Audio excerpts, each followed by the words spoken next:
Why, hello there. The other day, I saw Tucker and Dale versus Evil, and I enjoyed it. I think I've pretty much settled on a 7. Part of me feels that I should give it an 8, but when I give it an 8, then most of me thinks, well, you should give it a 7. I did enjoy it. I had a lot of fun. It's a fun movie.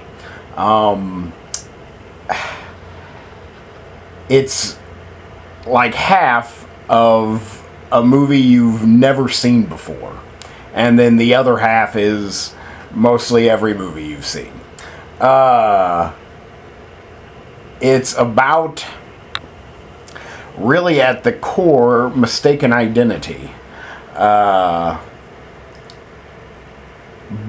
Two hillbillies, as they themselves would say, go out to their new vacation home in the middle of the woods. And so do a bunch of college students, frat boys, and the such. Though there is no harm intended, because of stereotypes and the judgmental nature of the college students, the Tucker and Dale are seen as evil, dangerous men. And at some points, they do actually seem like, dangerous men. But, they're not. It plays on that humor for most of the film. And then it switches to the guy who's, been claiming he's fighting evil the whole time is evil. So there's a lot of role reversal, mistaken identity, satire of stereotypes, spoofs of, every horror film. It is a horror film. It's bloody. Not too bloody, though. I kind of expected more gore than there was. Just in recent memory, I thought Drive was gorier than Tucker and Dale. So maybe there's, something missing there for the true horror aficionados. But there's plenty of gore to be had. And scantily clad women. And I mean, it has an obvious love for the genre of horror, thriller, slasher films. And it wants to be one of those, as well. I can't tell you who wrote and directed it. It's a pair of guys. I imagine they are very much like Tucker and Dale. At least I imagine that. But a pair of guys wrote and directed the film. A lot of producers. I noticed many producer names, so this is probably a labor of love. Probably took some time to get to the big screen, I imagine, because there was a lot of producers, a lot of hands in the pot. But it seems that they got to, hold on to their artistic intent. At least I felt that it was delivered that way. I only know one guy's name, and even now I'm kind of forgetting it. Tyler Labine.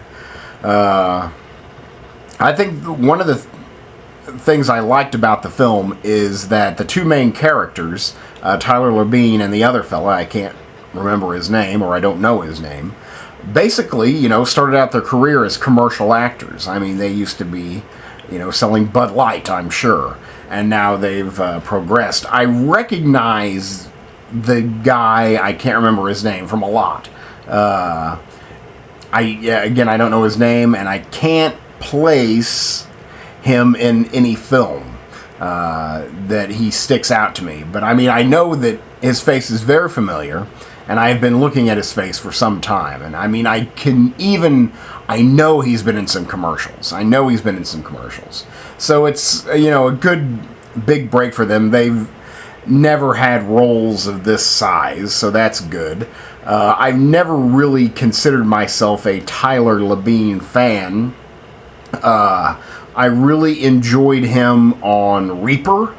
I've seen him before that, but really, he stuck out with me on Reaper.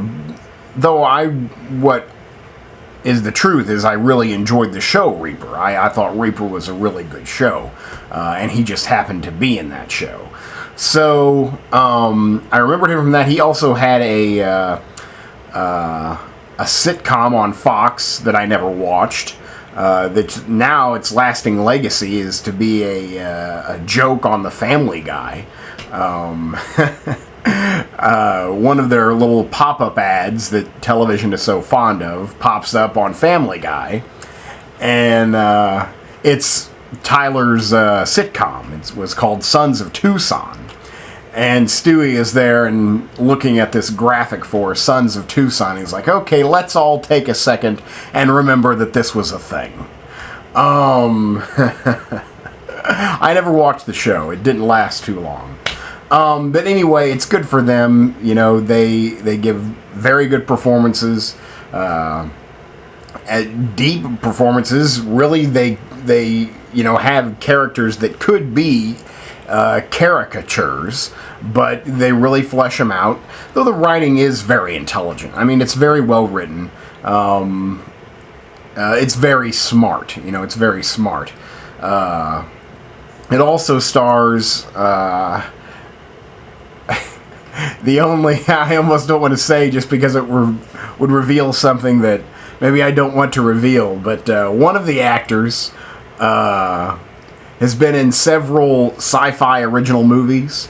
Here he gets an upgrade. He started his career on Mighty Morphin Power Rangers. Now, I'm not sure which Power Ranger it was, but I know for a fact, and I'm talking about the black dude with the dreads. The black dude with the dreads was on Mighty Morphin Power Rangers, or maybe I should just say Power Rangers. It's some variation of Power Rangers. And it was a season that I watched. So I'm like, oh my god, it's the guy from Power Rangers. So that was funny. And he's still at it, he's still at it. So that's good. I appreciate seeing actors, mature for a while and go through these projects, and I like to recognize them. Also, very, very hot chick from 30 Rock. I don't know her name. I guess she's basically the office secretary on 30 Rock. Blonde, thin, gorgeous. She's in this. She's the female lead. In fact, she's kind of one of the detractors I have, is that she is very beautiful. And they dress her so distractingly sexy. Now, perhaps, I'm too base of a creature, but I found myself being distracted by her wardrobe and her sheer sexiness that I would forget to pay attention to what else was going on.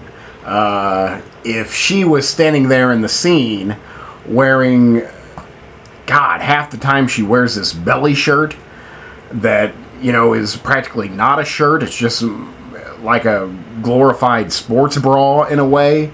And my God, I couldn't see past that. It was just like, God, why are they doing this to me? It was almost frustrating.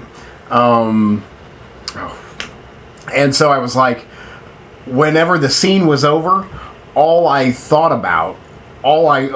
realized that all I got out of that scene was like fantasizing about her. and obviously that's my own problem, that's my own fault, but still, I mean, my God, cover her up a little bit so some of the perverts can, get some plot points down, because I definitely had trouble focusing, because that gorgeous woman was practically wearing nothing. So again, I could be a little bit more mature there in that department, but wow, she's hot, and she was really good. I mean, I think she's funny on 30 Rock, and she was good here. But wow, is she incredibly sexy.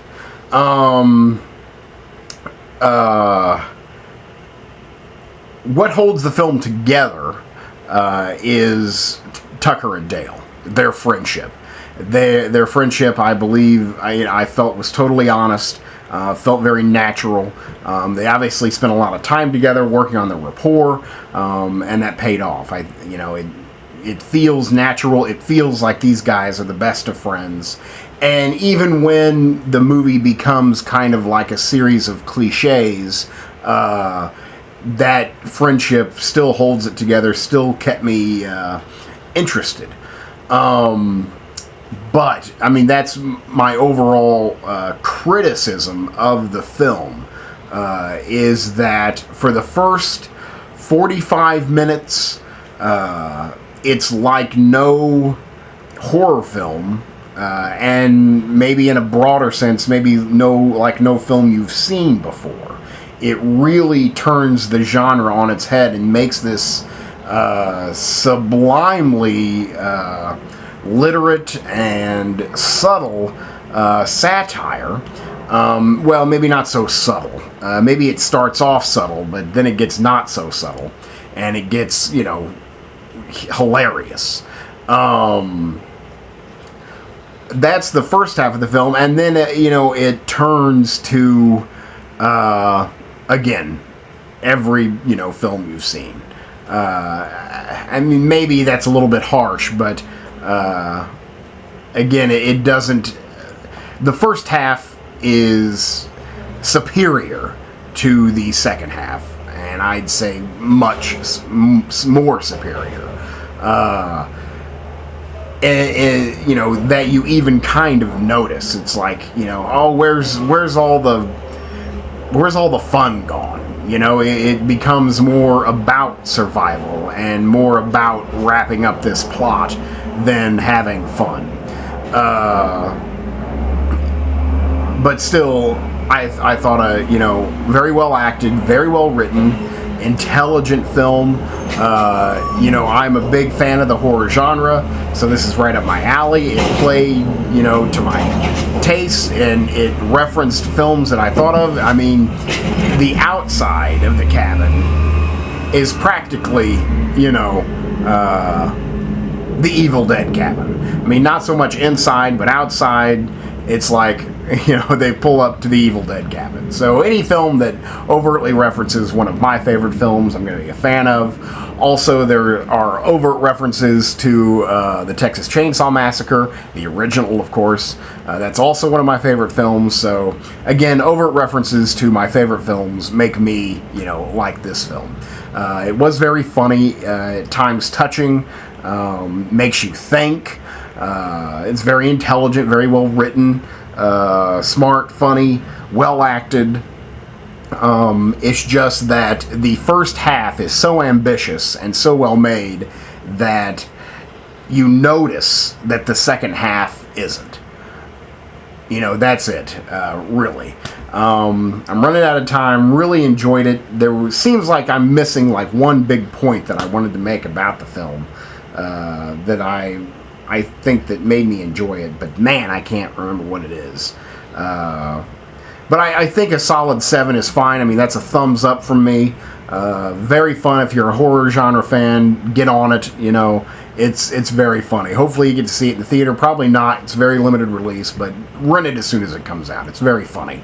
It's a good movie. So that's Tucker and Dale versus Evil, and it's a solid 7. Thanks.